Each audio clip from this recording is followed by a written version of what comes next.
Hey everybody, we're back. Chugga back for the third try at the stream. For the third time back on stream. For the Third time game of is the day. charm. That's Third right. time is the charm. So Absolute the key hope. guys to having a quality stream, have a laptop that won't catch on fire. Yes. And really the second big one is do not let Val Heffelfinger unplug the Ethernet cable while you're trying to stream. Yeah. See, like that's a big deal. Really important thing. These are things people might not learn on their own, so it's great that we're pointing them out to them for all those budding, content creators out there. Don't unplug your shit midstream. Yeah. Will always help you. So we're going to get some score updates here. We were kind of going through that Death Guard list. We just finished that when everything decided to die. It's so we're in the middle of this game. We're going to get some updates to see exactly where we are. It looks like we're kind of in a Harlequin turn. I'm going to guess, because we don't have score updates yet, turn 3. Mm-hmm. What do you think? That seems about right. That seems to be on track for them getting this game done in a good order as well. I'm pretty happy with the pace this is moving at. And what I'm seeing on the table, I'm seeing a game that's in the balance as well, which I quite like. What's the current scores there? Can you make those out? Let's see if I can do that for you, bud. It's hard to tell. They're very small on my screen. Yeah, it looks like we've got the larger screen. That'd be fantastic. If these are updated, they must only be in turn 2, because we've got that's correct. 10s on primary for both players. Justin, the Harlequin player, took engage on all fronts. Highly expected that he would go that route. Raise the banners high. Only 1 point on that. 3 for he's got vital ground, and then his battle ready, of course. Tyler's looking at assassination. Raise the banners high, and vital ground. I'm being told that they are going to get updated shortly, because these were just the end of round 1, and we do have another round's worth of points to put in. Interesting. These are kind of the secondary choices I would expect out of both of these armies. Harlequin's such a fast-moving army, and you and I were talking about this when the internet decided to stop working. This is the Harlequin player's game to lose, and I think in both of our opinions, right? Yeah, the mission, the deployment maps, even the terrain, I think all lead into the Harlequin's favor quite heavily. And then the array of profiles he's got, and the fact that this is quite a mechanized Death Guard list, all lead me to believe that the Harlequin player is in a driver's seat. We didn't get to call the first couple of turns of this, so we may have been wrong. There may have been some missteps, some faux pas. Who the hell knows? I'm not seeing a huge density of those Haywire bikes alive at the moment. There is still a couple. There's still enough to do. You only need 3 of them to pop off and kill just about anything in the game, vehicle-wise. But at the same time, you could have 6 not kill a rhino. It just depends. Sometimes they just don't trigger. The big thing here with the Harlequins is did they allow the Death Guard player to engage early? Right? Because often that's the mistake people will make playing into Death Guard, especially a list that's putting out 3 units of Death Shroud and the block of Blight Lords. Those are slow moving guys. They're not going to come to your end of the board in any matter of speed. So you really want to play around them. You want to say, I'm going to keep pecking away at you, score the points in my zone, get my engage, and not give you any way to move any faster. I don't want you making easy charges at all, because I don't need you moving closer to me any faster than you already move, right? Well, if you look at what the board state is, it looks like that. So this is a tale of 4 objectives, of course, and this is a hammer and anvil deployment. We have this bunker on the rightmost objective of the Death Guard, and then mirrored somewhat less it's less strong for the Harlequins, but that is what they do. They flow around, they move around a lot. But the bottom middle objective looks like it's relatively uncontested, whereas what has happened at the top and he's got Terminators on there. It looks like to be a minimum of 4 Terminators sitting pretty on there, with it looks like another unit of 3, or maybe that might be the Plague Marines, ready to go straight around and back onto it to back that up. That's where the game's going to be won or lost. It's going to be very interesting to see how often that trades hands. For sure. This is definitely an interesting thing to see. I'm wondering if our Harlequin's friend here got a little too aggressive on that objective and allowed a charge to be made, or if this was a deep strike scenario. It'd be really the only where he made a charge at a deep strike to get onto that objective. Yeah. It's really the only thing I can see for him to move with any kind of speed. I'm very intrigued to see where this game is going to go, because this is a very interesting board state. Also, do those Star Weavers still have boys in them, or have they already come out to play? We see there's a squad in the bottom objective, and it looks like something's on that back objective. Where's everybody else? So I hope we can get some updates on that. I really hope he's got a unit of Skyweavers in reserve at this point. If he doesn't, and because he started this game with 14, if he's down to 2 left, and if you look at the mechanized portions of the Death Guard army, still got at least 2 of his Blight Drones and the PBC. Looks like possibly the Hellbrute as well, sitting just below the PBC. Demon Prince. Yeah, Demon Prince. Yeah, so look, if that's all he's got left for his Skyweavers, I am a little bit concerned He's about in his real big ability. trouble. Yeah, his ability to take down his mechanized units. He still has a godload of fusion pistols, to be honest. Oh yeah, there's a difference between engaging a Death Guard army from 6 inches away and freaking 24 inches away. So we had planned to have a second stream up for you guys. Of course, in what has happened with us, we have lost that second stream. We had hoped to show you the Colin McDade. Who was he playing? Yes, he was playing the Tyranid player. What's his name? Colin McDade was playing Diego, last name unknown, on the second table, I believe, table 2, Tyranids versus Admech. Unfortunately, with all the technical issues they've had with their laptop essentially exploding on them, we're kind of cut down to this one table for now. Depending on how this game goes, we'll try to get the whole rig moved, but there's a lot of moving parts happening in the background, and it's not going well from a technical perspective in little old Texas right now. These boys are sweating their heads off. They are stressing, and they're trying to make this work for you guys. So hopefully it goes smooth sailing through this round and evermore. He's playing Diego Esparza, by the way, who's playing a Tyranid list, which we saw, go undefeated the first 2 rounds. Now he is up against one of my picks to win this event in Colin McDade, playing on our second table. Very impressed. First up, even if it's only been 2 rounds, still very impressed to see a Tyranid list make it that far. Do you know what the stats are for the first round Tyranid loss off the top of your head? First, average first loss for Tyranids, it's like 1.6, something to that effect, 1.7. Very low. Tyranids have struggled quite a bit. Basically, this whole edition, with the exception of that brief window where the Dimachairon was doing work, and then everybody took stuff to kill Dimachairons because they also killed Raiders. Exactly right. That's the same profile. So looks like we've got that middle unit of Terminators having moved out of the middle ruin, coming in super hot and aggressive on this Harlequins army. This does not look good. I'm very interested in why. So this is obviously the Death Guard turn. I'm very interested why in the Harlequin turn those units just didn't get the hell out of there. Did not run away. Did not run away. Leave it. Ignore it. They're slow. You're fast. Go. Run. Hide. I would say it's because Justin is not a coward. Well, yeah, you can't call this man a coward. So there looks like that the top unit of Skywaves has been invested upon by a single unit of Terminators coming in on full frontage, and then he's got this Demon Prince that's gone into both units by the look of it. It's gone into a Starweaver in addition to those unit of Skywaves. He won't need to attack the Skywaves. They'll be picked up by the Terminators in very short order. They've got almost a perfect weapon for killing those guys. As soon as they get down to the toughness 3 from the aura, the contagion aura, they're going to be hitting on 2s, winning on 2s, re-rolling. They're going to absolutely just going to destroy them. 4 attacks apiece on those guys as well, yeah? Yes, they no slouch. No slouch. That's 13 attacks hitting on 2s, re-rolling because of Demon Prince, and then, wounding on 2s, re-rolling. So that's going to translate from 13 attacks to, 12 wounds. And they've got 4+ invulns. They're dead as hell.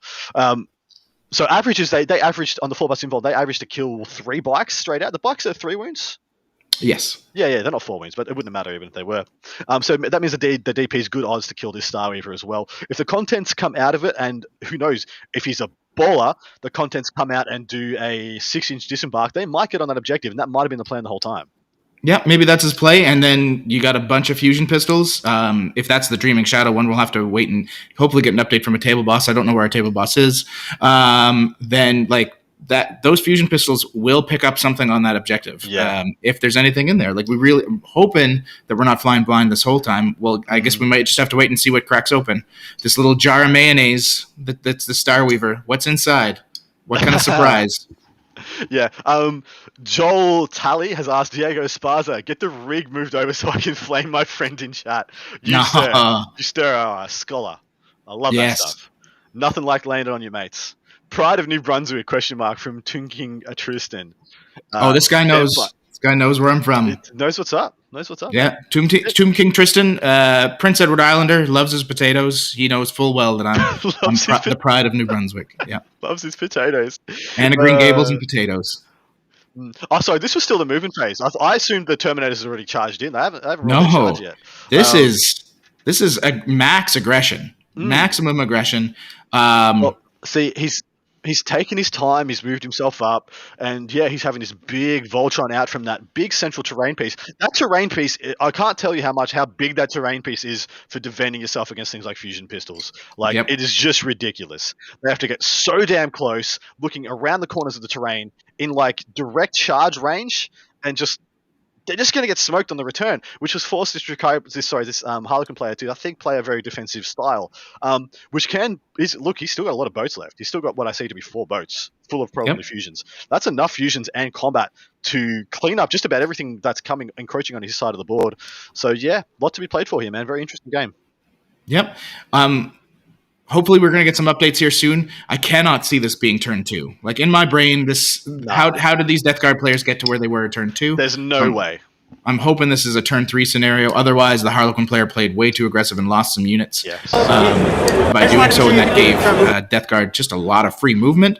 Yep. But man, like, this is, as the Harlequin player, I'd be, my butt would be a little clenched here. I'd be a little bit like, ooh, what's happening? Guys, it looks like on our these two so far, but the rig is currently being adjusted in order to look down another game. Hopefully that is our Colin McDade, Mr. Aspires game. We'll give you an update from there. But we haven't had the scores updated here. We're still sitting at what? Is that 23-24? That's what it's showing right now. Production crews. Is there any way we can? Those are the updated scores. Those are the true and correct. That's turn 2, mate. That's intriguing to me. Yeah, that is very intriguing to me. He must have gotten charges off that unit. Those top units of Terminators must have gotten charges off last turn. Maybe a little bit too aggressive with maybe some of the bikes, and maybe a big baller charge came out. Mortarian's Anvil, you get Gloaming Bloat. Yeah, you want to explain to people what that does? If you're not top of it. So, Gloaming Bloat, it shuts off all rerolls for your opponent within an aura, which is extra massive into something like the Harlequins that really love to have that Trick Master there for extra bonuses. But like into Marines, anything else, it just does a ton. When the Death Guard Codex came out, I think that was the big thing that everybody saw as like, this is how I make Mortarion my unkillable monster, was give this dude Glowing Bloat. And honestly, we see more the Inexorable these days than we do see Mortarion's Anvil. It is an army that seems to perform just so much better. But the other thing it does is it shuts off Overwatch and Set to Defend. So think like if our lovely Harlequin player was trying to get up a bunch of fusion shots in Overwatch, he's just not going to be able to do it. So he's kind of free to charge whatever he wants up here and just start wrecking face. Exactly right. Jane Cobb with his nice big red trucks. Adam, what is your caffeine intake in kilograms? Mate, this is day 1. I am just scratching the surface of my I'm just drinking tea. Don't think much about tea. I've got 2 types of tea. I have cinnamon black tea this one, which is great for the throat. This is as well. And I have super ultra strength green tea this one. Man, this stuff is like as close as you get to coffee.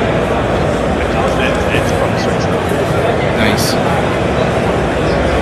Good for the soul. But who's your pick in this one right now? I think this was starts significant towards Death Guard later.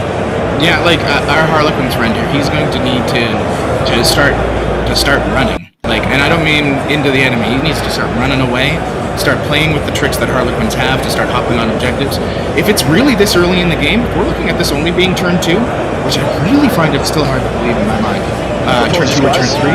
Looks like we have a stream camera. That's a production process. A stream camera that is picking up audio. He's got that killed ASAP. They can't hear us at all.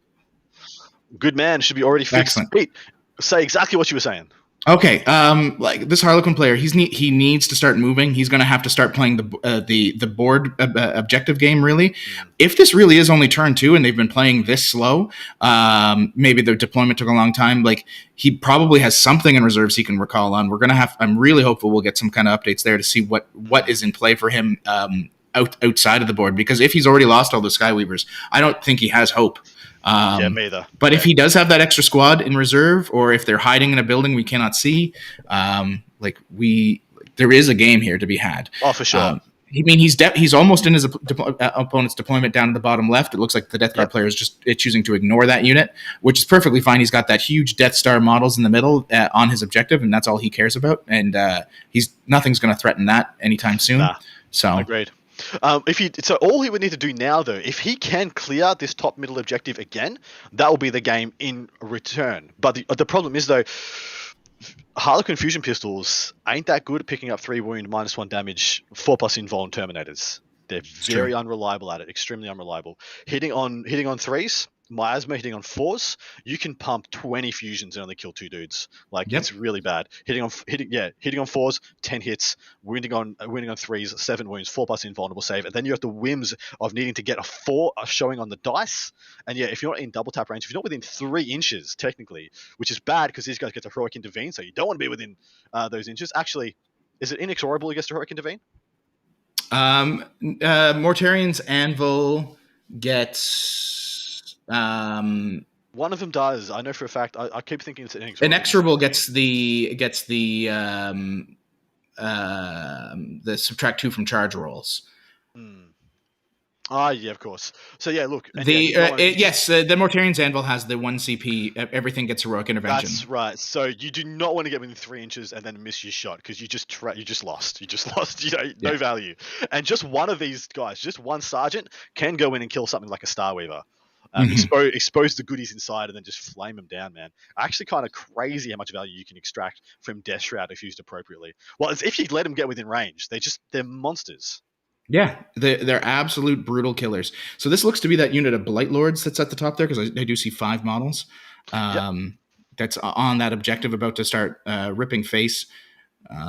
Let's see what kind of damage he pulls. Yeah, it's going to be very interesting one as well. Quick look at our scoreboard. We'll give you guys an update on the standings as they sit right now. Placings. We've actually, funnily enough, we've had a result came through in the first 45 minutes. Mr. Viette playing Knights, Mono Knights, got a 100-point win in 45 minutes. Sensei swag. In addition, our first place right now is Don freaking Hewson with his mechanized Death Guard, 89, 87, 97 for his last 3 games. That is phenomenal. Well done to him. So it looks like a Death Jester, I want to say, was just picked up probably from some kind of smite situation, or he was just outside of range. Because I just saw a model removed. Yep. So that's not good. That's definitely not good. If that was a character on top of that, it could have just been a troop. It's hard to tell with this angle. I'm really so. I see both these players have taken raise the banners, and that just it's a 4 objective mission. Why? Why? You're better off taking... So Vital Ground is the mission objective, yeah? That's the one where you get 2 points for holding each middle and 3 points if you hold your opponents. That's fine. That's a fine third choice in this one when you know you're fast. So one guy's fast and one guy's durable. You're probably going to trade those points. You're probably going to come out with 8 to 12, depending on which way the game swings. What's an issue is raise the banners. You can only really guarantee on getting 5 points out of it. Yep. And I think this kind of shows how aggressive I think both players expected to be. I'm not shocked about raise the banners for the Harlequins player. If he was planning to try and move block his opponent, keep him kind of shoved into his own zone, play the speed game. But to see it on the Death Guard, it seemed to indicate to me that he was going to be going balls deep into his face. And that strategy is working for him. Look, he's already more than halfway across the board.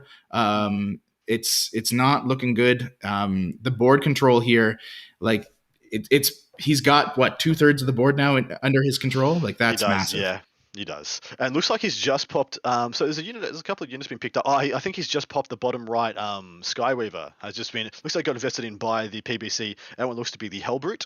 Hellbrute looks like it's firing right now. Yeah, he'll probably jump out those guys into the ruin, and as long as he's fired all his shots, he might go on the other side of the ruin if he wants to take advantage of the obscuring. But they're in a decent position to go a bit deep into his lines, but he might just sit in there. He might just sit in there out of line of sight and just take the points on the engagement off fronts and not risk giving up those points should that unit die. So we've just been told the scores are completely accurate right now, so that makes me 100% confident that this is the top of turn 2. and top of turn 3, apologies, because this would be Tyler having gone first, and he's making his inroads, getting very deep very quickly. So writing down his score, he's got 20 for primary, 2 times 10, 0 for assassinate. He's just picked up a Death Gesture, so he will get the minimum of 3 there at the end of the turn. 3 for raise the banners high, which I'm very impressed about. I want to know which the other banner he's holding on to. Must be the one in the top middle. And he's got 4 for vital ground, that being holding the top middle objective, I guess, 2 turns in a row. Give us a rundown of what Justin's got. So Justin's got 10 on primary, so scored 10 on that first round, 4 on engage on all fronts, which he's got 1 on raise the banners high, so he scored 2 and 2, and then 3 on vital ground, 10 on battle ready. He must have got 5 and 5 on his primary, or he got zeroed out this last turn, which is possible with where those Terminators were positioned. He could have knocked him back to just that singular objective. Are you thinking that Justin went first? I'm wondering. Mm-hmm. Well, I don't see there's any way that I don't see any death guard on his home objective. There's no way he went first. I think Tyler had to go first. We have just been reminded that this is a family friendly stream, please, Pete. So please stop talking about spherical orifices being in people's faces. Oh, okay, sure. I had to really think about how I had to word that. Thank you very much, my man.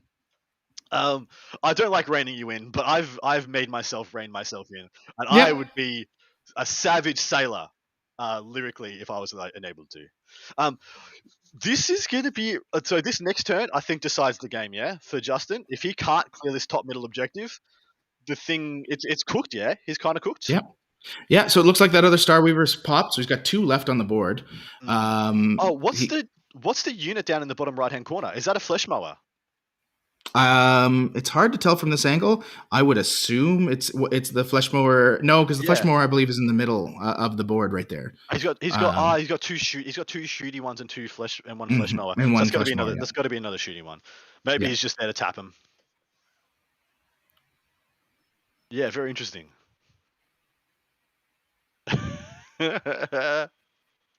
This is actually a pretty cool game. I like this. I like seeing these 2 armies. These 2, they're about the same power level in reality, aren't they? They're both around the A tier, upper B tier, yeah? Yeah, for sure. Death Guard has been an army that has kind of like fallen under the radar, but it's still picking up a lot of numbers at smaller GTs. Even at majors, often you'll see them in the top 4.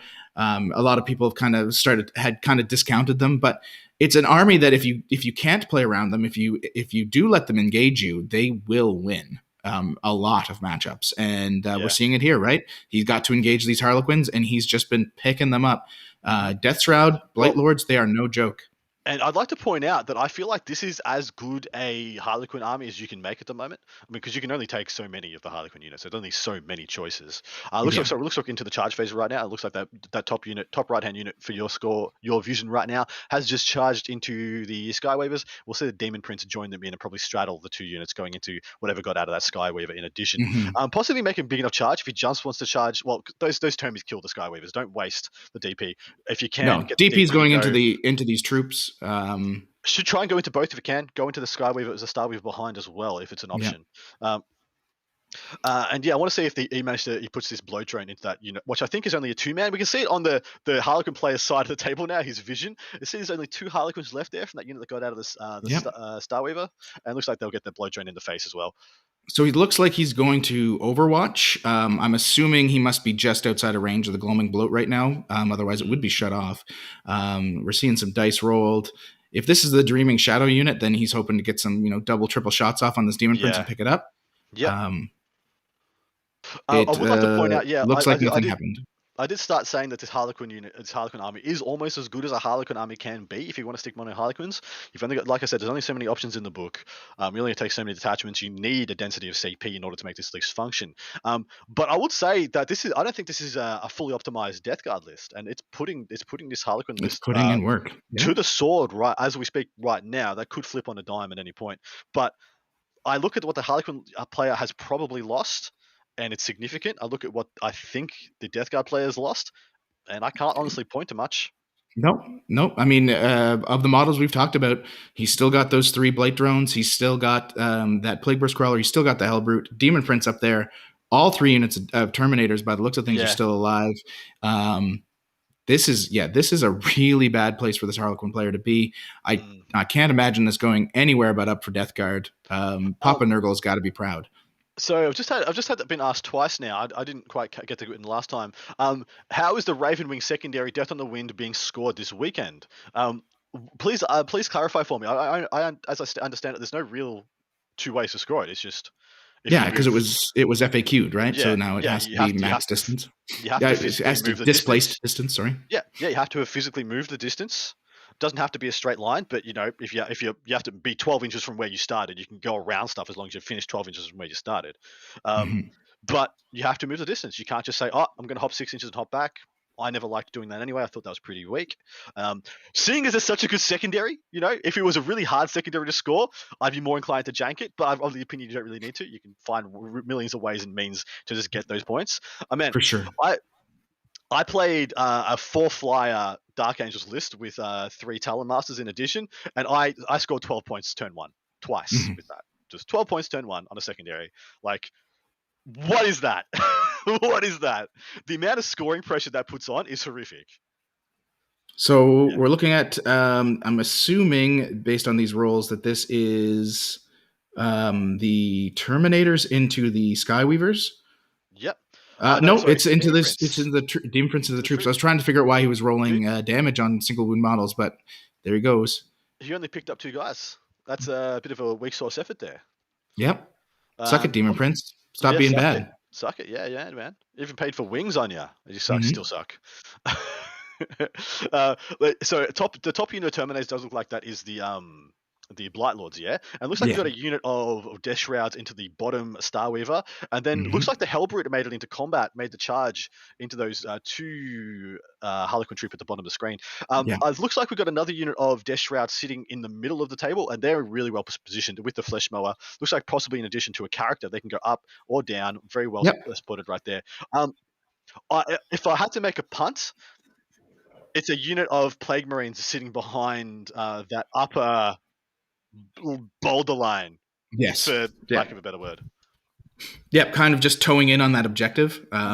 So he's kept it. He could move off. Although it does look he does have a Terminator also on it, but this protects him from any kind of shenanigans that Starweaver could have pulled when it popped. So he still basically keeps that under his control. So it looks like he did pick up one more Skyweaver with the Terminators. I think that was probably just the flail. That was just the flail, and I was rolling the rest, Yeah. We just had, Richard. I think Richard just tried to speak to us, and I drowned him out, as I do. We'll see if he's willing to tell us what happened. Maybe we've got that other table set up, and we're going to get a transition soon. Richard said we do not. We will not. What were you trying to tell us there, brother? Apologies. Yeah, I don't think he was trying to tell us anything, so it's fine. Never mind. I will stop diverting attention. Pete, say something. Nothing to say. There goes that Skyweaver. We're now looking at a board that has 2 units of troops, maybe 3 still left, 2 Starweavers, and some really crippled units, and basically a fully charged, fully built out Death Guard army. Intact. I don't see this going anywhere for the Harlequins at this point. This Death Guard army is intact. If they've lost anything, it's 1 unit of 3 Death Shroud. That's the only thing I can't account for right now. But there's such a big blob of bodies in the back. It doesn't matter. It doesn't matter. You're right. They could just be back there playing defense around that that PBC and that home objective. Because that is one thing I never in my years now will take raise the banners against either Drukhari or against Harlequins. I just won't do it. I like Adam. You deserve better. Pick something else. Yeah. They're just so good at smashing those points and denying those points. And this looks like another good showing for Death Guard, guys. A Death Guard player probably going undefeated. It's something that would have to be like he'd have to have like 500 points in reserve for this to swing back. He doesn't. No, at best he has a unit of Skyweavers still back there. Yeah. I don't think there's anything else. Another thing to According to our table boss, he's got nothing left. We finally got somebody to get it. So everything was on the board. The only thing I could think happened is turn 1, our Harlequin friend got too aggressive with his bikes, and because of that, we got some multi charges with Death Shroud and with Blight Lords and the Plague Marines. They were able to pick up the one unit, horrifically damaged the other one, and that gave them all that extra movement we talked about needing to avoid, right? Yeah, and look, I honestly think that's where that other 3-man went. He fell back from them, managed to pick up the 3-man, didn't matter. The next wave came in and has managed to clean everything else up. But yeah, this is well and truly cooked now. From this position though, Tyler has got two. We know he's got 2 banners up because he's scored more than 2 points on banners. Yep. So that means he's got one at the top. Next turn he's going to be able to put one down at the bottom. He's going to get close to maxing that now. He's going to get another 2, 4, 6. So that goes to 9, 1, 2, 3, 4. So he's going to get a minimum of 13, I think, possibly 15 if he gets one on even one turn, like in turn 5, he gets one there, he'll get 14 more. Vital Ground, holding the center 2 objectives, he's going to get 4 points for the rest of the game. That'll get him to a max 15. He'll max that. Assassination, really up to his opponent now. His opponent wants, he can run away, deny those points. Doesn't give him anything to deny them, but he could, use some trickery to try and get some more on engageable fronts, which I think is the only secondary option for the Harlequins now. Because surely he doesn't have enough strength to clear either of these objectives, yeah? No, this, in my opinion, and maybe we'll get some kind of shock turn of events, this game is and I always hate saying this, this game seems well and truly over. In any way, shape, and form. So this is just playing for points. Do you think this is any part of an indictment on 9th edition? I find this happens a lot. Turn 3, the game is essentially decided, and turn 4 and 5 is literally just going through some motions. I usually find turn 2, turn 3 is the crux of the game. Turn 1 is positioning. Turn 2 and turn 3 things are decided. Turn 4 and 5 is mop up for one opponent. More likely than not, that's the way I see games going. But then we have games like Sean Nathan. Well, sorry, shouldn't talk about Sean Nathan's. The game only went for 4 turns. Bad example. But most of the games we've called have gone down a similar route, been decided very early, and has been crushing one way or another. This is a turn 3. Top of turn 3, the game is essentially decided. Yeah, I'm not sure if it's an indictment on 9th. It's hard to say. This edition has progressively become more killy as time has gone. We're looking at a faction that doesn't have a codex supplement, but had been for the longest time one of, if not the best army in the game with Harlequins. They were definitely in the top 3. So they have been something that has been able to compete into Death Guard of all things. Mm-hmm. I think that the game is killy enough, though, that if you make too big of a mistake, you cannot come back. You cannot come back. And this is what's happened here. Harlequins are a great example of a unit that doesn't have much flexibility. All your flexibility comes from your CP usage, which you can just dump and lose and use all of in one turn. And look, once you make a mistake with Harlequins, they're not a redemption story. You don't get to claw your way back. Without being an absolute superstar. Not into an army like Death Guard in particular, because they're so it's not like you can put a troop master in and hope to do a ton of damage against this. And on top of that, and not on a bloody 4 objective mission, you ain't. No, exactly. No way. No freaking way. You just can't go into it. Can't claw it back. We just had to point it out in chat. The Revenant has asked, it was previously being scored if A, Ravenwing unit kills something after moving more than 12, and B, if a Ravenwing unit completed a charge. That's my understanding as well. Has it changed in any way that I'm not unaware? Please clarify, Revenant. Please tell us what you think has changed, because I'm unaware of anything changing after the FAQ coming out and saying you have to have moved physically 12 inches. All right. I'm just going to flick it over to the production crew and see if they're willing to literally just jump this rig to another table at any point. If they're not, so be it. We will call time at the conclusion of this game, but we will be staying for the duration, and we will transition to talking about the wider field a little bit more, talking about the scores and the rankings changes as they come in.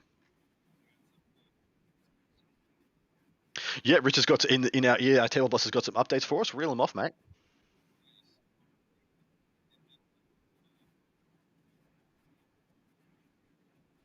Mm-hmm.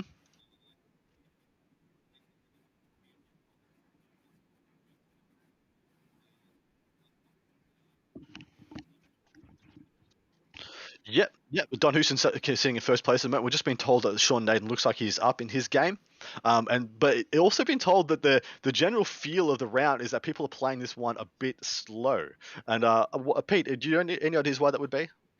The third round in any day starts to really drag for anybody. And if you're playing somewhere like Texas, where you also have that heat to deal with and you're not from there, it really can bring you down, especially on that day one. Because you come in with all that adrenaline, you're ready to go into this first game of this first day of the tournament, and it's very easy to just blow out all your energy in those first couple games. Yep. And then you get into that third one, and unless you've been pacing yourself, if you're not like some kind of Brandon Grant who loves to make sure he's keeping his macros up and keep going, that last game of a day can really drag out and kind of suck some of your life away.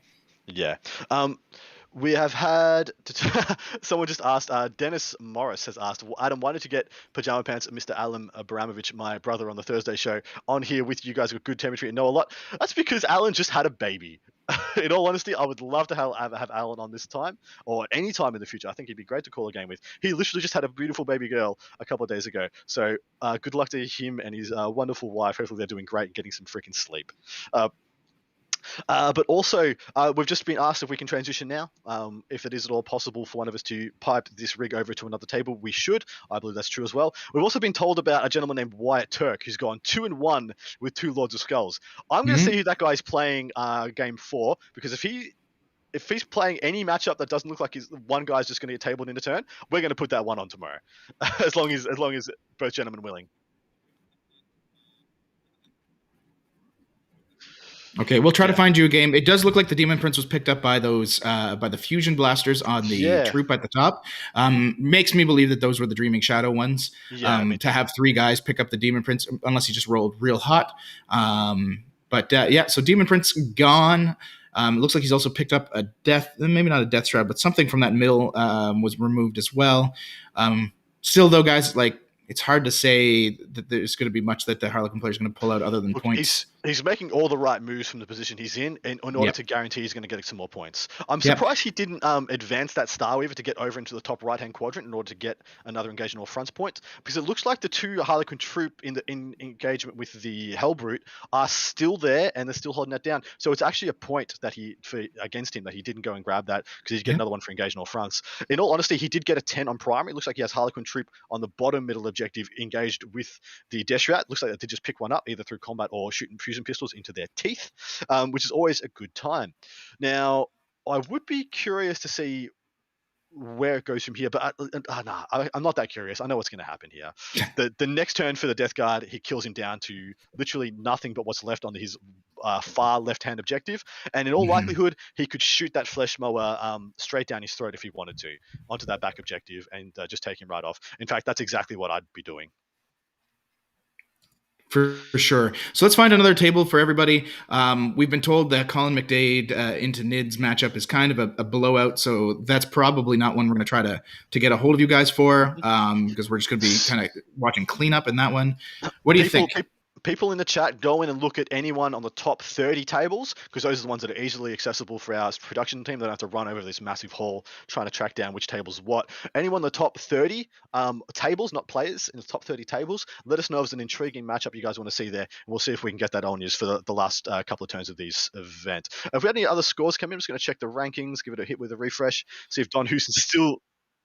Is John Lennon might be in first place now? No, Scott Thompson is in first place with Colt Mechanicus. He played off against he was on our top table, wasn't he? No, he's sitting on 285. I don't believe he was. Yeah, I think he was a little bit down the order. But 96, 93, 96 with Admec. No surprises there. Second place, Don Houston. If nothing else changes, Don Houston's going to be going into that man at game 4. Viet Sensei Swag with Imperial Knights, he's sitting in third. He does have a loss, so that means there's a lot of games still to be coming out. Johnny Velasquez, who's a hometown hopeful, a Texas native, who apparently has been waving the banner proud for Death Guard, also is on 2 wins and a loss, a very high scoring loss on a 70-point loss. That's very, very well done to him. Apparently a very soft-spoken man, but an absolute gun when it comes to the finer points of Death Guard. Apparently people want us to show John Lennon. I think that game's already done. I think we can hold that. Yeah, so John Lennon's, the score doesn't appear to be in, but it looks like their game is already over. So we'll have to wait and see once that gets published as to how that went down. Lonely Sandbars pointed out, table 15 is Grey Knights versus World Eaters. Let's do it. That sounds freaking phenomenal. Let's do it.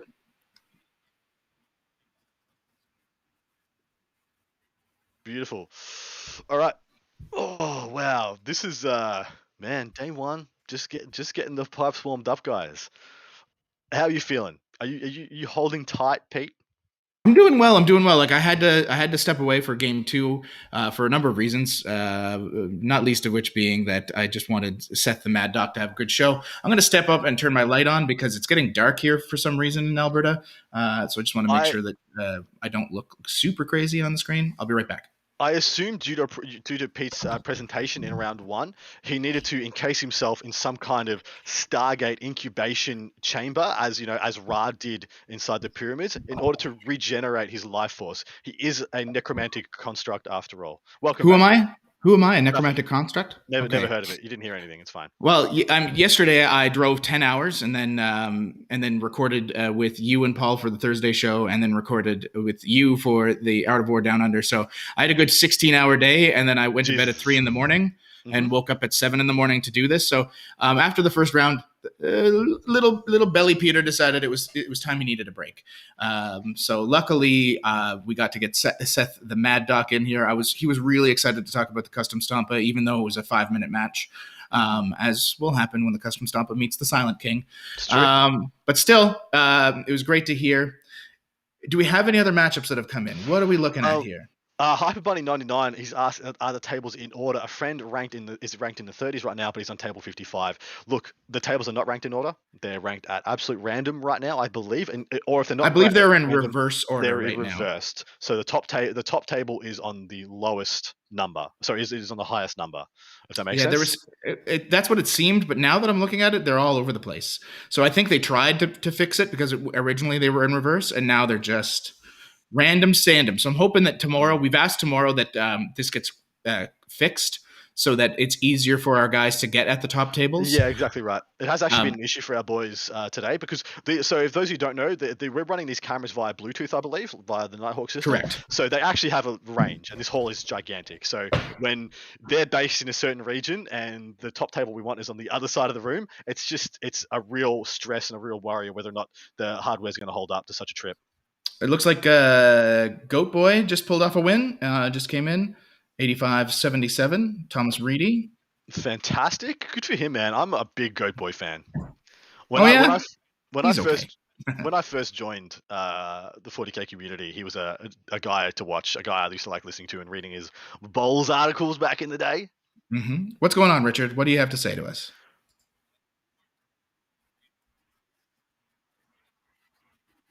Gotcha. So the Grey Knights World Leaders match just finished, guys. They're just kind of calculating their score. Obviously not a match that we want to take you to then if it's an empty board. So it looks like they're taking us to table 14, which is... That looks like we have Rick Callanan versus David Villarreal. So that would be Admech versus a potato. No.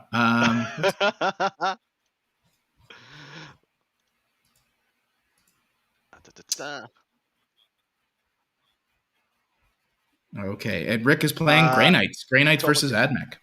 Yeah, let's do it. People say, people whisper in back rooms that Grey Knights are secretly good against XYZ. They say it all the time. They say it ad nauseum. We're yet to see the results. Who knows? Maybe this is the day. Well, let's take a look at the list real quick. We're coming into a Grey Knight list that's got a Vindicare Assassin, a Calidus Assassin. Oh, this is Grey Knights plus Astra Militarum. Okay. Interesting. Nice. He's listed as Grey Knights, but it's an Imperium list, guys. So he's got a Vindicare Assassin. He's got a Grandmaster Nemesis Dread Knight. He's got Lord Caldor Drago and a Tech Marine. 2 5-man strike squads, 5-man Terminator squad, a 3-man Paladin squad, Purifier with Incinerator and Silencer, a Venerable Dreadnought, with Astrolabe, of course, 2 Razorbacks with twin las cannons, and then he's got a Vestroyan patrol with that Calidus Assassin I already mentioned, a Lord Commissar with the Death Mask of Olanius, Pious, and 45 conscripts. What do you think? Wow. What do you think? I expected 2 Manticores at the end of that. That's what I would have expected too, but 45 conscripts.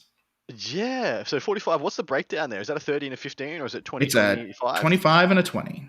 Yeah, I would expect that. So they're going to be borderline fearless. So, pseudo fearless from the actually they're not even.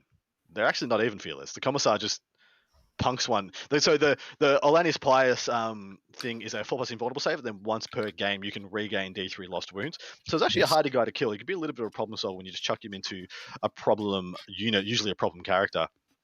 But those conscripts, I expected them to, if he's just going to take him like that, I expect him to have Petriov's, or whatever it is, pistol, the one that gives him back the old Commissar rule. And I believe it's not Vestroyan, it's freaking, what is it? Valhallan, yeah. And so it's interesting that he's taken that. I honestly expected to be like 10 infantry and 2 manticores in that detachment, but then when you're reading it off, I'm like, there's far too many Grey Knights. He's giving up tides for 45 conscript bodies. That doesn't compute to me. That doesn't feel good. And we're looking at a table that seems to have very few Grey Knights available, although there seems to be some up here in the top right. There's a raise.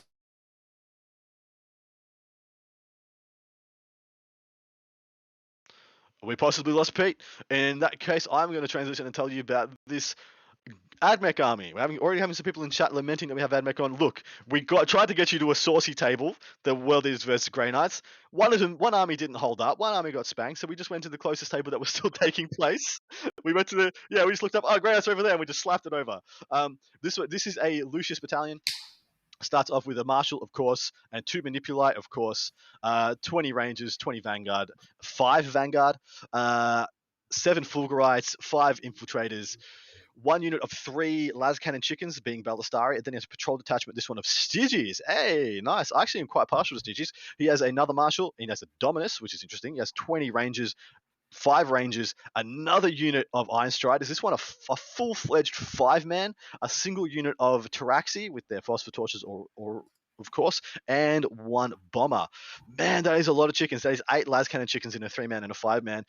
He's still got 3 blocks, 3 20-man infantry blocks, 1 little pinch-hitting unit of Fulgurites, 1 pinch-hitting, it is what it is, just, some action monkeys in the infiltrators, and again, the action monkeys in the sterilizers. It's a well-rounded list. For my mind, it puts too many points into the Ballistari, but still, it's probably pretty damn good. And those people who were saying, GG, AdMech probably win, look, you're probably right. But look, I still see plenty of AdMech. Plenty of Grey Knights. I see 2 freaking Razorbacks on this table. I see a bunch of Grey Knight units here, there, and everywhere. I still see the big unit. I still see the 5-man unit of Ballistari. I think that's the 3-man sitting behind that bottom central ruin. I would say these gentlemen have quite a bit of game to play as well. It doesn't look like they're too deep in. And look, the Grey Knight has halved this game. He's holding 2 objectives down. He's got units on both. Looks like he's streaming towards the bottom right middle objective as well, with a unit of, it looks to be Terminators jumping and streaming off that objective towards it. Who knows? There are a lot of tricks available to Grey Knights, guys. A hell of a lot. I've had my primary well and truly screwed with because of them. Someone's just pointed out his conscripts of Destroying, so he's using the Commissar to allow him to shoot into combat. Yep. And I mean, is that it? He's just got 40 lasgun shots. What does that kill these days? Yeah, I'm not quite sure. Like, I think it's an interesting play. It's cute, but I'm just not sure. It seems to be shoring up a weakness that Grey Knights do have in, like, their lack of bodies, and also the fact that they're all 1 wound, except for your paladins. But at the other hand, you lose tides, and tides are so powerful. So it's hard. It's hard to swallow taking that hit to get those bodies. Yeah, same. Yeah. Exactly right. It's either Rock Fox DJ. It's either gigantic brain or toast. You're freaking right. There's not. You got it. Yeah, this guy knows what's up. Oh man, 10:20 a.m. Hard to believe I've been going since 1 a.m. You're living a dream that no one else has ever lived in their entire lives. No one else has ever wanted to live, I think, is the correct. That's also answer. true. That's also true. Anyway, we can get a score from this game. I know we're trying. Yeah. It looks like we're trying real hard. So very, very hard. Really curious. We're setting so many tasks for our production crew, by the way. We're like putting them through all their paces and being like, no, get it done. Do this, do this, do this. I think it's good. I think it's good. We teach them. This is how they learn. They learn by being put through the ringer, and then next time they'll have the bodies to do it. The fitness, they'll be up to par. We've had another score come in. This one is from Thomas Reedy. He's got a fatty win with his Death Guard in round 3. That's what I was talking about there. Oh, sorry, you got 85-point win, sitting quite pretty. Well, sorry, was that the gentleman we were just calling? That wasn't a Harlequin game, was it? No, that was not. Man, that means Death Guard are smashing it this round. So we've got right now Don Houston sitting in second, Thomas Reedy sitting in third, Johnny Velasquez sitting in fifth, and we know that another gentleman playing the Death Guard against the Harlequins we were calling before, he's going to get up. So it's going to probably very highly likely getting another one there. Yep. So dude, we could be looking at like half the top 10 leaving this round, or 4 of the top 10 leaving this round being Death Guard. It's very possible. I mean, Joni does have a loss, but it's a very high point loss. And like we kind of, I think we mentioned at the beginning of the show, there's going to be 4 or 5 players with a loss getting into this final round, getting into the final day. So a high point loss, like a 70, that's a good way if you can keep up your points to sneak in, right? Amazing.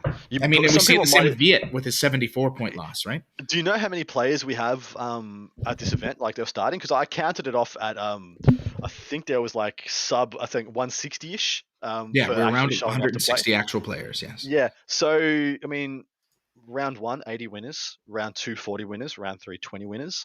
Round 4, 10 winners. Round 5, 5 winners. Round 6, 2 to 3. Yeah. 2 to 3. So 5 guys are getting in with an L or a draw. At least 5. Yeah. That's big. That's big. That means that Johnny is like odds on. Just don't drop a game and you're in. Set. 100% locked in. Yep. That's big. That's confidence inspiring. Nurgle Matthew is so happy right now. Happy boy. Happy man. So much Death Guard spankings happening. And dude, they are looking freaking strong, man. What do you reckon? What do you reckon's doing it? Is player place terrain that big a deal for him? I think it is for like for the Don Houston list. Even that Terminator list is getting a lot out of it. And then the other big thing is something we've seen when we track the statistics. When you look at like a non-GT level event, Death Guard have incredible win rates. 59, 60% win rates when you're looking at RTT level events and you're looking at like practice games out of the ITC Battles app. So like they definitely can move and shake. Often what happens is you get to that game 5 though, that game 4, and then you play into somebody that knows how to avoid, right? Like I was kind of saying in that Harlequins matchup we were talking about before we went live, this concept of, the Harlequins player just has to run around him. Obviously he didn't get to, and he got murdered for it. But if you can play that game plan out, it's a strong game. It's a strong game into Death Guard, right? I'm just not going to engage those Death Shroud. I'm going to play against everything else. And then you have the Don Houston list, which is like actually fast. You have to engage with it. Yeah. Hard to kill. Yep. And so those ones you have to play very differently because you have to, skew to meet skew. So, and look, there are certain missions that are exceptionally good for Death Guard. This is one of them. Battle Lines is freaking a powerhouse for them. Same as the last one as well. Priority targets, they're absolute juggernauts on those missions. When they get to the 6 objective hold 2s, they start to get stretched a bit thin. On these conventional lists that are a bit of everything. The Terminus Est plays those better, but plays the battle line ones worse, which is kind of funny because you concentrate all your models and your opponent knows exactly where they invest. They get a lot of mileage and they're able to connect with multiple units at a time. Like you think about what 10 Infiltrators does to when they can connect with more than one unit of at a time, because what you want to do against that Terminus Est, you want to take away 7 to 11 of each squad, and that's it in a turn. And then you just mop up and start mopping up from the turns onward. But yeah, when you get to these conventional builds, especially ones with like, about a third of their points in Terminators, slow-moving Terminators. As soon as they get onto the hold 2s, and your opponent just picks off all your small units, or your Poxwalkers turn 1, and you got Death Shroud sitting on an objective because they can't move off it, or you lose. You start feeling worse about your game. But with these ones, this is where you see all the power there, all the power. You're like, hey, I get to post up, and guess what, mate? You got to come to me. And do you know what happens when you come to me? Every bad thing that my book can do activates. You got it. Yep. Every contagion in the world. Yeah, exactly right. Is this game 4? No, this is game 3. Sorry, Pete. You go. Game 3. So let's see what we got. Ooh, this is some pretty low scores. I'm assuming this isn't updated because we're looking at 5 points for primary, 4 for behind enemy lines. Oh, yikes. What? So we just heard from a production that this is only bottom of 2. Now, I know AdMech has a real slow turn 1, but wow. This is... we're going to get time left to see. Because I think this is because we're looking at about 45 minutes left in the round. At most, they might have an hour due to some kind of chicanery, but 45 minutes left to cover 4 rounds of gameplay. That's significant. Yeah, I do. Yeah, that is very significant. I might need you to prop this one up for a couple of moments, Peter. I do need to run to the loo. Sure. So we're looking at some Grey Knights player picking up a couple Skitarii models by the looks of things, some Vanguard or Rangers with the little bits of shooting that he's got. It looks like David was able to drop some Taraxi behind enemy lines there. That is not going to be good for the Grey Knight player. If you look on your top left hand of your screen, it looks like there's some sterilizers hanging out behind all the Grey Knights. Never a good thing to see. Those flamers will put work onto strike squads and the such to do some bad things to them.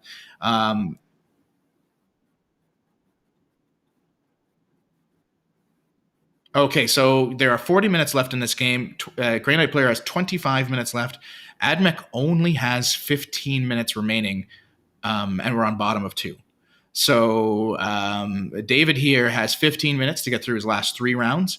I don't see that happening, but Grey Knight, with only 25 minutes left to do his, it's going to be tight. It's going to be a tight matchup for these guys. I don't think this game is going to play to completion unless somebody gets tabled, because there's no way that we're going to get through all of this stuff otherwise.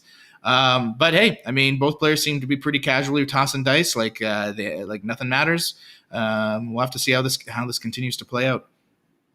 It does look like we're kind of going to some more psychic phase, so it must have been some smites that he was picking off the models with, because he's picked up his little buff cards that he's been keeping track of.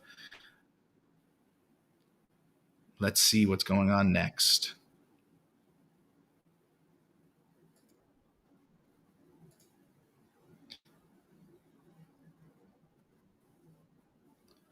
Okay, so it looks like Grey Knight player is debating what he wants to gate and where he wants to put it. This will be very important for him because he needs to try and clear off David's bottom objective here. It looks like he does have a lot of space to do that, or he's got to come back and deal with these sterilizers. Really, there's his 2 options. He does have these 2 objectives with the Razorbacks that David's going to have to deal with, but it's not like a Ballistari has ever had a trouble killing a Razorback. So it looks like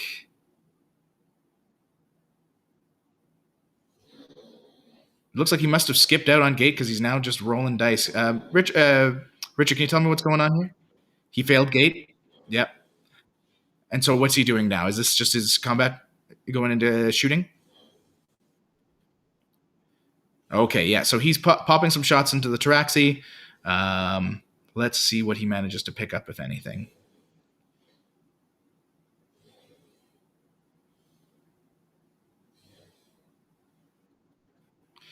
So he's picked up 2 Taraxi. Do you know what was shooting into them? Was it just one of these strike squads here at the top of the screen, or?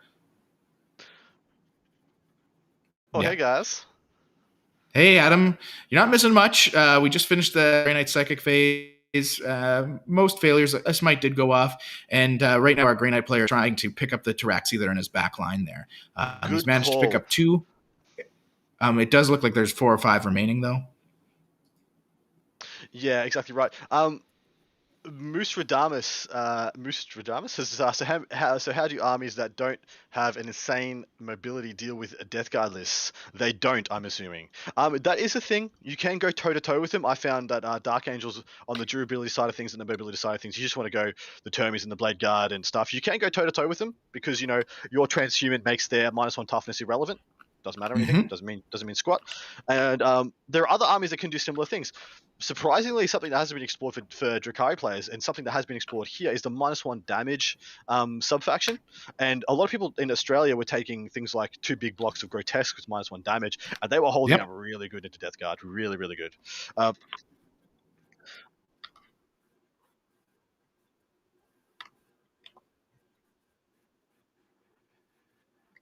Oh, so just to call everybody's attention to the left bottom ruin, the large left bottom ruin, that is Drago and 2 Paladins going into a Dominus. And he is going to punch his grand old binary teeth down his throat. That is not good for the Admech player to have both those units get in. That had to have been Like that had to have been a deep strike charge No. that happened to go off. No. That wasn't. I think they deep stroke or gated over last turn onto the left central Yeah, objective, and then gotcha. they came down, and then they've made their charge in the inroads now. This looks bad for the Admech player. The Grey Knight player may not have the dominant list, but he's in the dominant position on the table. He's doing some great plays. Yeah, he's playing some shenanigans. And I don't know if you were here. I can't remember if you were here, Adam. Admech player only had 15 minutes left on his clock with three more rounds to play. Wait, sorry, say that again. What? The Admech player, when he finished his round 2, had 15 minutes remaining on his clock. Grey Knight player is 25. Oh wow! So it's not as big as disparity as I would have thought. And in saying that doesn't leave much time for this Admech player to dig himself out of this hole. it doesn't know. He's got a lot of power on the board. He's still got all his Ballistari, but the fact is, they're not going to win you this game. They're going to pick up those Razorbacks. Yeah. But that's not going to win you this game. You have to get them onto those objectives at the same time. It's going to be rough. So what was that, Richard? Here come the charge rolls from everything. So has he got a freaking Dread Knight? Is that a Grey Knight? Is that a Grandmaster Dread Knight at least? Yes. Grandmaster Dread Knight. What a Chad. Yep. Right in everybody's face. What a champion. Yeah, so between... Oh, wow. I think... Dude, wow. How does the Admech player dig himself out of it? How did this happen? How did this happen? I wish we'd seen this game from the beginning now. Same. I want to know how this term... I'm so mad at Val for just messing everything up. Stupid Val's unplugging cables. He's playing big anti-Grey Knight. He doesn't want us to see a good Grey Knight game is what's going on here. Yeah, that's right. They're the new Tau. Resius wants to keep them down. Yeah, Senor Resio, evil mustache. So it looks like a Calidus Assassin has made it into the Dominus. Yeah. What's up next for the Chargers? Drago's going in. Looks like he needs a good 7 or 8-inch charge, possibly even a 9. Yeah, they're measuring it up now. What the measure is now. Going to have a nice hearty roll. Come on, mate. Be a champion. He's going. He's in.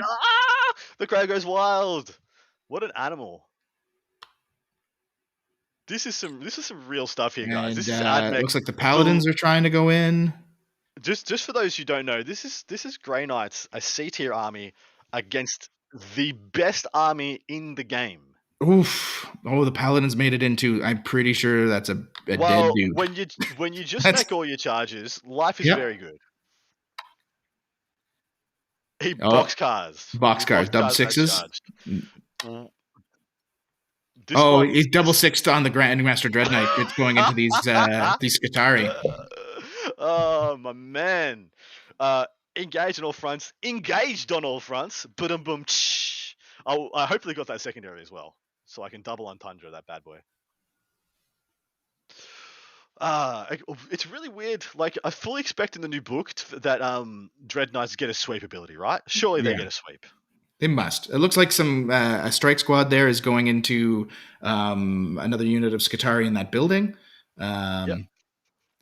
Oh, the character in the middle failed his charge. That's fine. I don't think he needed that now that all that stuff's tied up. Mate, Deftus Mechanicus, he's chopped the A off it. He should change the P to an R. But really interesting secondaries by both players. Rick, the Grey Knight player, taking behind enemy lines instead of engaging on front is an interesting one. Pierce the Veil, I think, is a no-brainer in this matchup. Your opponent has zero ability to stop you getting your psychic secondaries. And Assassinate's an interesting one. Would I have gone Assassinate? I think in this game, maybe he wasn't maybe he wasn't. Look, a Grey Knight player walking into this matchup, there's no way you had the balls to pick Vital Ground. But in hindsight, seeing as what's happened, Vital Ground would have been sick. He'd be close to max. It would have been amazing. Yeah. Yeah, absolutely freaking ridiculous. Because he'd be getting 5 points every turn now on that one because he holds his opponent's objective now as well. Yeah. Drago into the Warlord. All right, so this should be just 3 points in the bank on Assassinate right here. So with the reroll, still old rerolls on Drago. He still gives them to himself. 2s to wounds because he has one of the best swords in the freaking game. Yeah, always. 4 of 5 go through, so 4 of the full 6. Let's see if. He's got 4. And he's rolling again. Failed one of his What a saves. freak! He's got a 5+ invuln, so he's made 3 out of 4. The paladins will do the rest, but that is just insulting. Matt Ward would be rolling in his grave if he was dead.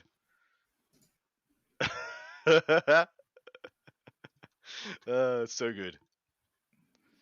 But yeah, it's been picked up. He's goners, absolutely goners. How big was his paladin squad at the start?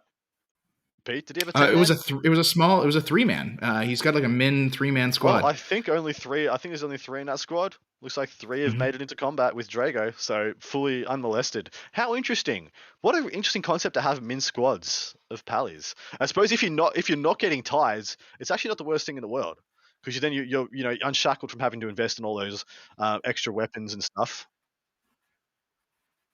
Yeah, so Drago's just done a consolidate move, tap the chickens. Of course, he was always going to do that. So of the sum total of these shooting next turn is just going to be that big unit of chickens. Then they're probably not going to be able to see the paladins unless they really want to. Most likely they just try and actually they could probably get an angle, but they're moving away from where they need to be in order to do that. They have to move towards the worst lines of sight and not having any inroads onto Drago. Essentially, they have to concede their home objective in order to go and get on that upper middle one. Oh, looks like the Grandmaster Dread Knight picked up 5 Skitarii there. Yay! Well done. Had like 5 attacks, hitting on 2s, rerolling, and he picked up like 4 dudes. Good use of what? How many points is that guy? He's probably like 210. Yeah, he's not cheap. Not cheap.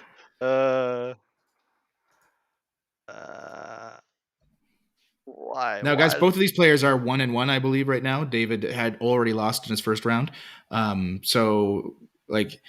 It's very suspect if either of these guys will make it to day 3. But you know what? This is actually a way different game than I think we suspected coming into it, with this Grey Knight player making all these charges, getting right in the AdMech player's face, and David really not having an answer right now. I'm just happy to call an upset.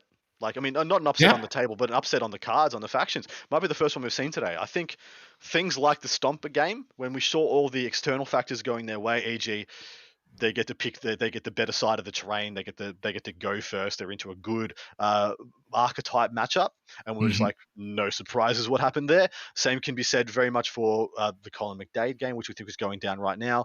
And while Sean Nathan did win, it wasn't in comfortable fashion, but he didn't lose. It wasn't an upset. Yep. This one is a genuine C tier, bottom of the freaking barrel versus the best army in the game, and he is putting him to the freaking sword. It's amazing.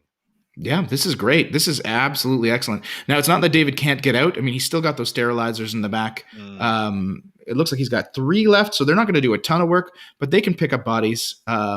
He's also got, I think, it's hard to tell because their paint jobs are both red, but it looks like David also has some. Is that just a unit of Skitarii that he's got? Yeah, it's probably. I think it's just a 5-man. No, it can't be. Oh, which one are you talking about? In the top left. Yes. Oh, it's Electro Priest. It's Electro Priest. Okay. Yeah, that makes sense. Has he got stuff in the bottom left-hand corner as well, or is that conscripts? That's got to be conscripts, right? That has to be conscripts. I can't see that being. Yeah. Those are the conscripts in the bottom left. Good. Yeah, I was about to say, unless that's a Lucius teleport, which would have been a spicy move. But see, what I'm worried about right now for the Advent play is his primary score. It's looking pretty sparse, to say the least. If he's going to take this home objective, he's going to pick up that Dreadnought, probably. And if he doesn't, he's going to charge it. He should wrap it if he gets the opportunity. And then what's he going to dig him out? Conscripts? It's going to take him a while. Especially if they're going to be backed up in the next round by the Corpuscari or the Fulgurites. I would like to see the Fulgurites go to the upper middle objective, though. I think that's probably the right call. Yeah, I think you're right. I imagine that that's where they need to go. He needs to help to kill the Dread if that's what he wants to do. I bet he's going to put at least 1 or 2 flamers into. I'm assuming that's the Vindicare on top of that building. I was about to say, just to deal with that. And then he's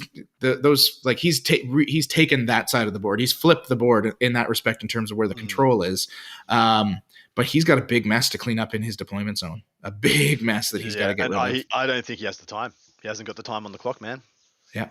We'll have to see. Can we get a clock update? Yeah, this is his turn, and he had 11 minutes at the start of this, and he's probably used about 4 of them. We got the Ballistari moving up the top edge. He's taken the approach that is more risky, leaves more stuff alive, but he'll still be able to tap that Ruin Sea into and kill that Dread Knight most likely. But he won't have any ability to clear his home objective, which means those Ballistari that are there, they're dead freaking meat. Drago's going to take them out over the next turn or two. But he is going for the point, so this is the right score. This is the right right call for David and his Derptus Mechanicus. Yeah. You're a funny guy. I'm a funny guy, guys. I'm funny. Look, it was funny. Jishwad has asked, how are Admech and Drakari doing overall so far, being the big bads that they are? What are you seeing so far? What trends are you seeing? Are we talking just at this event or like always? Because always they're doing amazing.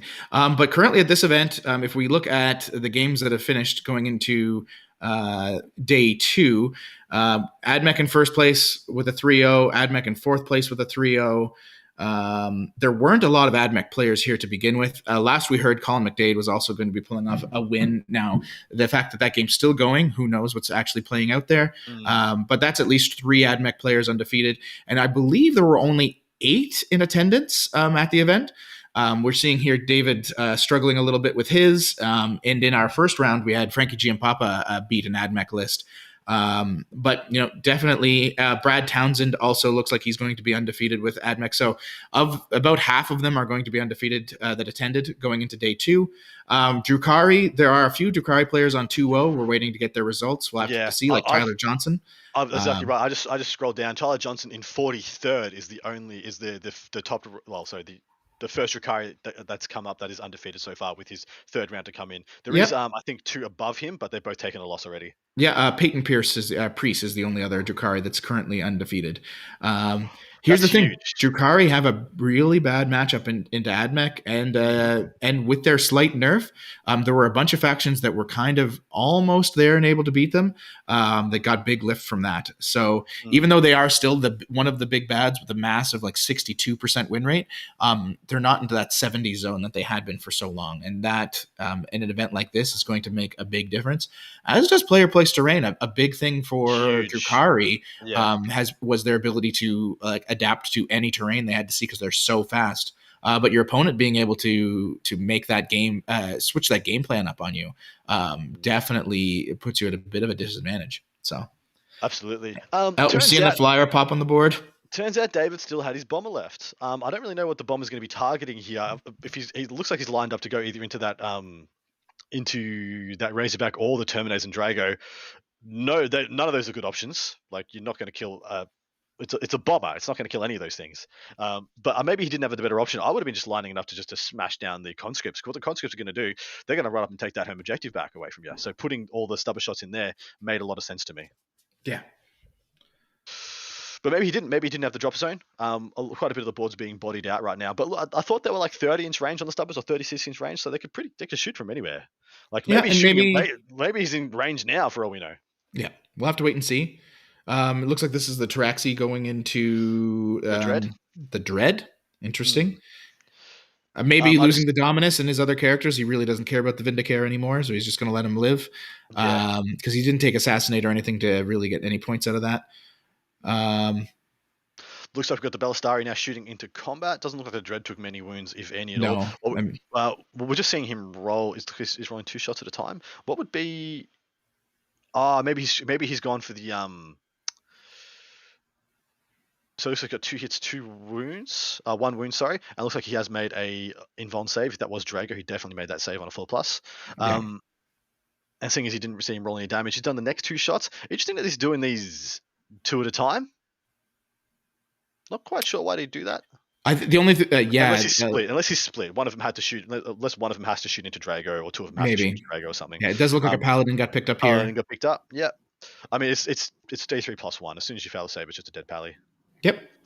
The whole 5-man Ballistari. They're going to be splitting fire. Looks like he said 3 into the Dread Knight, 2 into the Razorback. Not a bad call, but if I was him, I'd put everything into the Dread Knight. I wouldn't want to chance it. I think at this point he's pulling the Hail Mary. He's like, I need to clear this out if I want to have a chance at winning. So he's splitting that fire, which is always dangerous to do. But sometimes you just got to take those chances. Ballistari really good at killing vehicles. That's fair, man. Let's see how many wounds he actually ended up doing. Looks like he did at least 3. Yeah, he did 3 wounds. He got 4+ invulnerable saves. I wouldn't be surprised if we see a CP here. Looks like he has taken 2. 2's gone through. This could just ice him. Could just ice him. He doesn't have that many wounds. I think.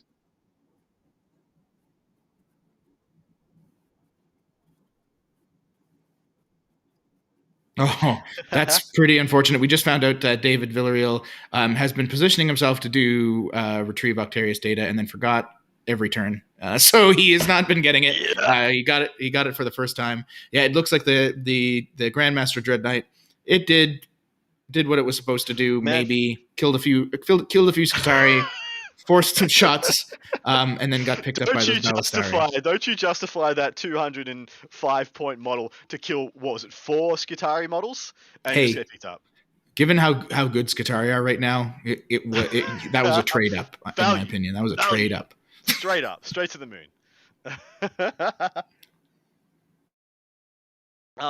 Mr. Skirmier, with his knights has gone 3-0 and is currently in the top 8. Very spicy boy. We'll try and get him on tomorrow as well. How do you all think orcs are going to shake up the meta? Are there any builds you expect to see? Pete, we talked about this ad nauseum yesterday, but give people a couple of sentences.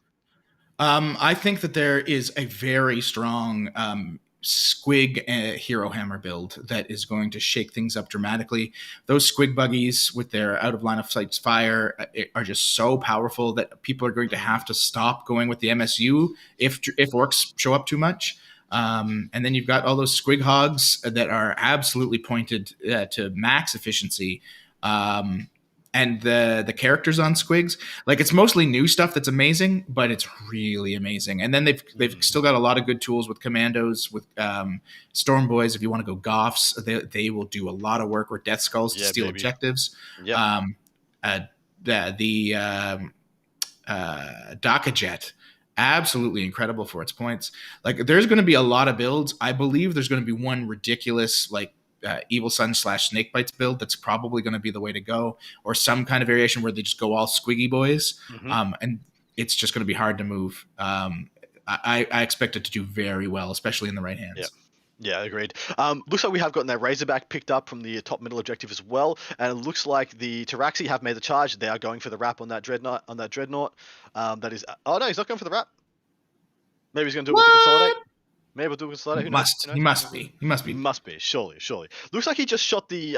Looks like all the stubbers went into that middle central character. I'm not quite sure what that is. Just to the upper right of the dead center of the board. No idea what that dude is. Oh, the priests are completing the wrap. Oh, Adam, you're not crazy. Good move. You're not crazy, Adam. Production. What is that character in the middle of the board that's just hanging out, living his best life? Or is that just like a single purifier or something that was remaining? Yeah, could very well be. And what is on the? Is there anything left for the Grey Knights on the top middle objective? Okay, so it's the Tech Marine that's in the middle. Obviously, no good buddy to heal up anymore, so he's all alone. Top middle, I believe there's at least 1 or 2 strike squads up there. Yeah, that's what I thought. I thought I can see like a powered armor model there. It could be a strike squad, but it could have also have been some Skitarii models. But I thought they were on 32s, so I was pretty sure they're Grey Knights. So look, I thought this was going to be a really good turn in which you would see a positional change. So we'd almost see a board change. We'd see the Admech player taking the Grey Knights home objective as the Grey Knights take theirs, and then the Admech take the top middle as the Grey Knights hold the bottom middle. But the Grey Knights still hold the top middle, which means I think they're still pretty dominant. They're going to get the 15 at the start of their turn, unless there's some significant firepower coming in we haven't seen, or the Ballistari charge and manage to kick 5 Marines to death, which I don't think they're going to do. And in the charge phase, looks like that Dreadnought has taken some wounds, but I don't think he wants to kill him this turn. I'm curious if he does. It'll be. I don't know if it even matters, really, if he kills him or not. Like, there's nothing back there to really that's going to worry him. So, well, right now you want that guy to live, because as it is right now, those Taraxi aren't stopping the conscripts from taking that objective back. The one conscript just walks right up, takes that objective back. Hell, charge the bloody Taraxi if you gotta. If they get to kill it and then consolidate, they can wall you off. Yeah, for sure. But I don't know if that matters right now. If I'm being, because those to conscripts, the scoreline, yeah, that's fair. Yeah, because the conscripts are going to come up. They do that. They're going to take the objective whether that thing's wrapped or not. I don't think he's blocked it off enough, and he can position them in such a way that the Corpus Cari can't get into them. I'm going to step away for just 2 seconds there, Adam. I'm hoping that you can carry the torch. I'll see what I can do, Raj. It is a grim duty indeed. Seth and Mad Dog is calling out the Falcon for ruining his secret lists. Did Sean Dana's game just end, or did I miss it before? Sean was on last round. We haven't had Sean on this round. Sean won 96-12. Holy crap! It does correct by KR Quinn. That is a phenomenal scoreline. I'm just going to hit a refresh on our rankings, give you guys a quick rundown of where things are sitting towards the end of this round 3. Should be coming up momentarily. In first place, we have Scott Thompson with his AdMech. Then we have Brandon Valley with his Dark Angels. Colin McDade with his Cult Mechanicus. So he did get an 85-point win against the Tyranids, against Mr. I've forgotten his name. But against that Tyranid army, Mr. Sean Dayton sitting in 4th place with his mixed Eldari, getting a 96, of course. Don Houston has been relegated to 5th spot. Still very hardy, very good position. Then we have another AdMech player, Matthew Geyer, sitting in 6th. John Comancho sitting in 7th with Mixed Imperium. Justin Moore with Mixed Imperium in 8th. And then we got Tyler Tyler Hoot. Apologies. Who did just win and got an 89-point win against the Harlequins, who we started this round off with. Then to round out top 10 is Stephen Skirima playing Imperial Knights, who I plan to have on next round. Maybe we'll see what the lineup is. If he plays a ferociously bad matchup, we'll jump down and put Wyatt on, who's got the double Lords of Skulls. But we'll get one of those big old gatekeeping monster mash chunky boys on for one of the games of next round. Back to this one. Looks like there may have been a Ballistari picked up from under the overhang. Maybe they haven't resolved that one quite yet. But that I can tell you right now, that Dreadnought has survived on the Grey Knight home objective. In addition, no charge was forthcoming from the Ballistari at the top into the Strike Marines, which I thought was a possibility. Actually, I think he has. I think he has charged. Yeah, he has, man. He's engagement range. Got to go for it, mate. Got to freaking go for it. I back that play. Definitely the right call. In the bottom, that Razorback is still holding strong. I don't even think it got shot at all. Be interesting to see what he does with his Tech Marine next turn as well. Does he put it into and help out Drago on the Ballistari? Or for what he should do, in my mind, is go through that ruin and just keep tapping that big unit of Ballistari. Keep them in combat, stop them from shooting, and I think you probably win.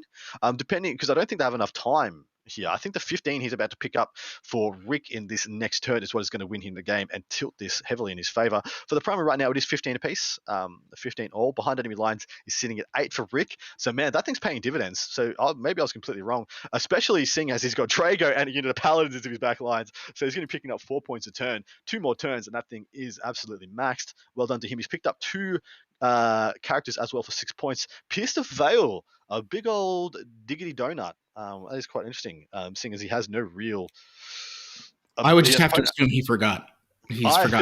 Well, it works out. David's forgot to do Rod. He's forgotten to do Pierce. Yep. Even Stevens. I mean, because now with that Tech Priest alive, like that's really just the way to go, right? Absolutely. His opponent is currently sitting on 5 for engagement fronts. That's not doing great. Retrieve Octavius Datus is 0, but grind them down sitting at 6. That's 2 turns for Kilmore, and the same sitting on the 15 for primary.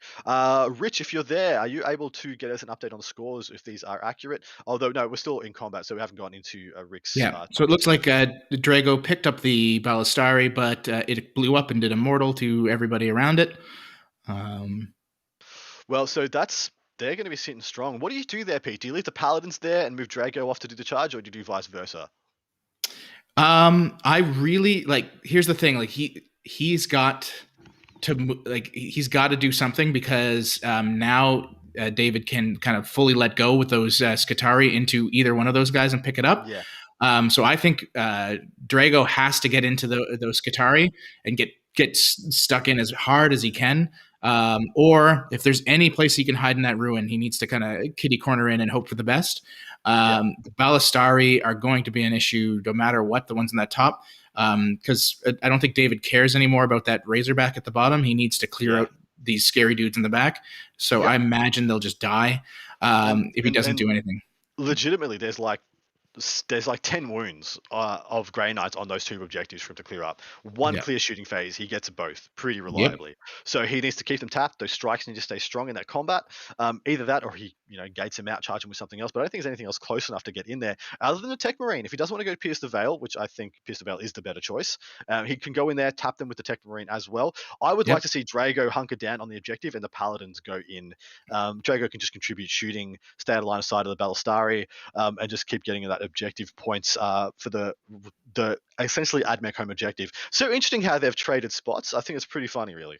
Yeah, it's very rare you see 2 people flip on a hammer and anvil. Usually, it's like a corners deployment where you see people flip. Full hammer and anvil flip is really cute. Yeah, it's pretty unique as well. It's funny that they were seeing it like, gate for the gate and a bunch of redeploy options, like dynamic insertion for the Grey Knights versus, the Taraxi redeploy. And I don't know how did the Fulgrites get there? Was that just an outflank? It had to have just been an outflank. Or are they Lucius in Lucius Reserve? Oh, that's a good question. Yeah. Let's take a look at the Villarreal's list again. It's quite possible they just deep struck in as Lucius. Yeah. Which I don't mind. I think that's a decent play, especially when you've got... actually, this is quite a good border terrain as well. And it's a very neutral deployment for both. They're both kind of sitting at like an equal deployment, which I think is quite cool. It's very much a mirror. So I don't think this benefited either player.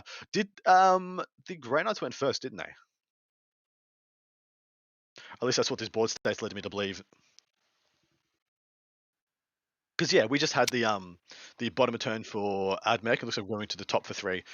What's up? Yeah, Grey Knights took first. What's the time left in the round, Richard? And what are these guys looking at scores-wise, if we can get an update? How long till the bell?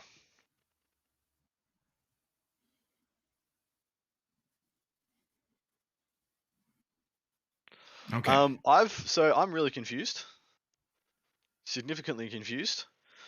We just saw the Skitarii unit move into the ruin when I was pretty sure it was the Grey Knight's turn next. So Ballistari moved up, killed the Grey Knights, charged into the strikes there. The Ballistari that were locked in combat with Drago got picked up, and now following that.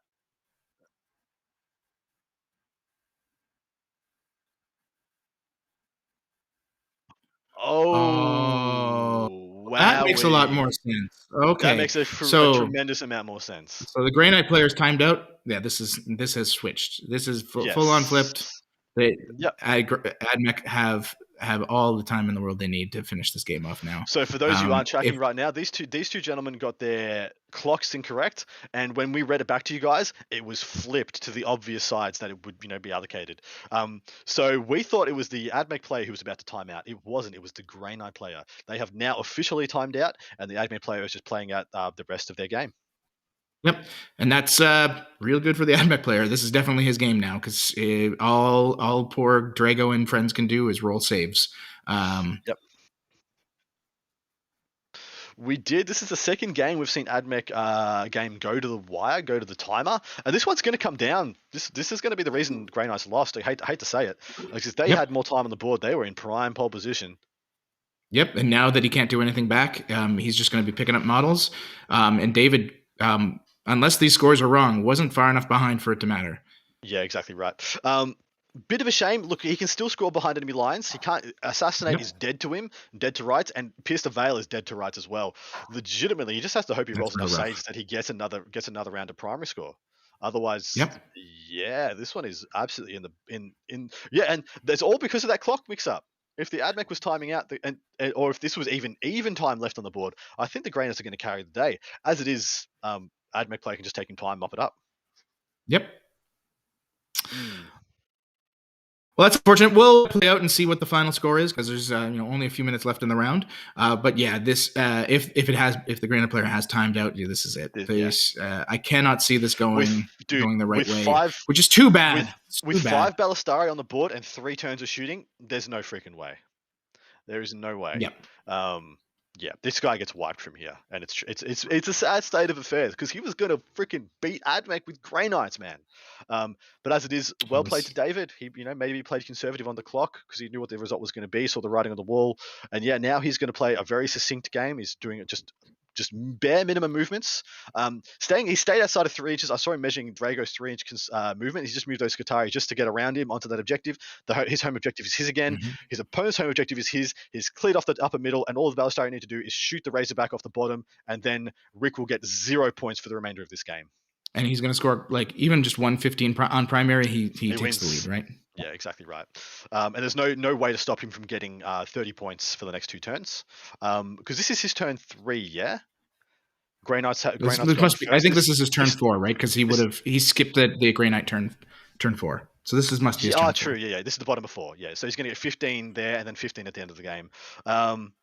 Even just a 10, he probably takes it, right? So yeah, exactly right. And he hasn't put in his score for his 4, by the way. Oh, he hasn't put in his score for his 3. For his primary on 3. So he got another 10 there. So he could be up by 10 points already. Yeah. Awesome. At least they're using the Battles app, so you can have some confidence. Yeah.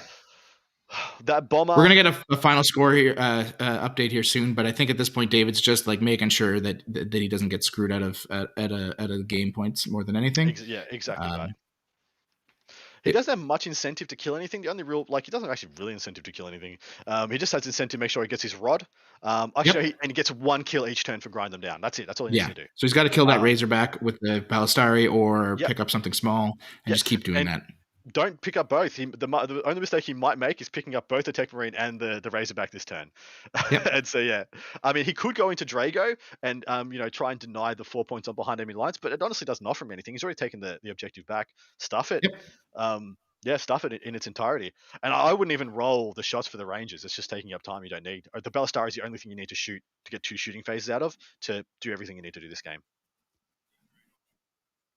Yeah, Richard just said leave Drago alone. Adatu Subroutines has just pointed out David gets to run through his rod as well, Octavius Data, which he'd been completely forgetting about. Yep. Where is he getting it this turn? Yeah, where's he getting this turn? He's probably not getting a 12 on it. He hasn't got enough turns left. I don't think he does. He probably gets an 8. A 4 or an 8. Well, he's only got 2 turns left. If he did it last turn, then he can get an 8. If he didn't, he's getting a 4. Because it was interesting. Unless the unit of Rangers did it in his home objective, his home quarter, or if that wasn't done already, because the Taraxi and the Fulgurites were both in combat, and the Dreadnought had tagged the Rangers the turn before, so they could have done it. So only one he could have done last turn was his home objective. That's whack, babe. But I mean, next turn he'll be able to do it probably with these Electro Priests that he backed up. So he's probably at least getting a 4, if not an 8. Production, is there any way we can get some kind of? Actually, you know what? Don't bother them with a few minutes left. I would love to see what's on that phone for scores, but we can wait and see. They're really into it because of. Okay. So they're doing the final scores right now. Update on our ladder. Sitting in top place right now, John freaking Lennon, having picked up a 92 round 1, a 100 round 2, and a 94 round 3 with Sisters. So Sisters at the top at the end of day 1. They could still be supplanted, but I don't think they will be. He's dropped 8 and 6. He dropped 16 points. So 14 points for the event so far. What an animal. And then we've got Scott Thompson with AdMech in second right now, Brandon Valley with Dark Angels, Colin McDade with AdMech, Sean Naden with his mixed Eldari, Husin with the Death Guard, Matthew Geyer with, however you want to pronounce that, with AdMech again, John Camacho with Custodes and Guard coming in 8th, Justin Moore with another Imperium list, which I believe was also an AdMech, and he put Imperium, but he's pure AdMech. I don't see. So he looks like he mislabeled. Camacho or Moore? No, that's Justin Moore. So Justin Moore also AdMech. Wow. And then we've got Tyler, the Death Guard player we had been watching. He did finally finalize that game with the big 89-point win. Steven Shermer with his Imperial Knights. Hopefully we can get him on stream tomorrow. Also 3-1. Nathan Fennell with his Drukaris undefeated, as is Peyton Priest. Thomas Reedy, Death Guard. Frankie Guillaume Papa carrying it with the Sisters. Kevin Rugas also with AdMech. So we're looking at a good 6 or 7 AdMech player. Basically all but 2 of the AdMech players in attendance, undefeated going into day 2, which is not shocking. And there's only like 7 or 8 of them, man, and half of those are in the top 10. Yeah. Okay, 79.54. Sorry, go. Yeah, 79.54 for the AdMech player when they finish rattling it off. Good game. Really unfortunate that the Grey Knight player timed out because it did look so good for him. It looked like it was going to be tight coming down to the end. Looks like they're having quite the little chat about it there. Awesome. That might wrap us up for this one, guys. We might take our rest our throats, get ready and vamped up. We're going to be starting Hot to Trot at 10 a.m. tomorrow morning. Hopefully all our technical issues are solved by then. I know Rich and Val will hopefully get some rest and not spend all night musing and brooding on whatever went wrong today. But Richard just said, you're wrong. You're very wrong. That's all we're going to do. But on this note, we will say goodnight. Peter, my man, thank you so much for joining us. Tomorrow I'm going to be joined by the amazing Dustin Henshaw from Stud or Scrub. He's a very well-versed man in the realms of the talkies and very, very lovely gentleman in his own right. So I'll be joined by him across the commentary desk and for another 3 games of some very saucy tabletop action. Pete, say goodnight if you please. Bye-bye.